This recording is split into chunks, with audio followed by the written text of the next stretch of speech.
आता जाऊयात नाशिकमध्ये। नाशिक आणि दिंडोरी लोकसभेच्या महायुतीच्या उमेदवारांच्या प्रचारासाठी मनसे आता मैदानात उतरली आहे। महायुतीच्या उमेदवारांसाठी मनसेचा आज नाशिकमध्ये निर्धार मेळावा होणार आहे। महायुतीच्या उमेदवारांना निवडून आणण्यासाठी अमित ठाकरे मनसैनिकांना मार्गदर्शन करणार आहेत। तर महायुतीचे नाशिकचे उमेदवार हेमंत गोडसे आणि दिंडोरीच्या उमेदवार भारती पवार देखील मनसेच्या निर्धार मेळाव्याला उपस्थिती देणार आहेत। एकूणच आपण पाहतोय मनसे सुद्धा आता प्रचाराच्या रिंगणात उतरलेली आहे।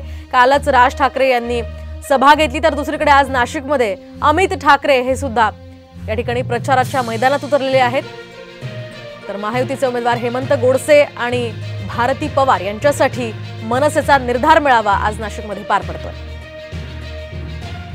आपण पाहतोय एकूणच आता हेमंत गोडसे यांच्या प्रचारासाठी मनसेचा हा निर्धार मेळावा पार पडतोय आणि यासह याच ठिकाणी महायुतीचे नेते सुद्धा उपस्थित राहणार आहेत। अमित ठाकरे यांच्या उपस्थितीमध्ये हा निर्धार मेळावा घेण्यात येतोय।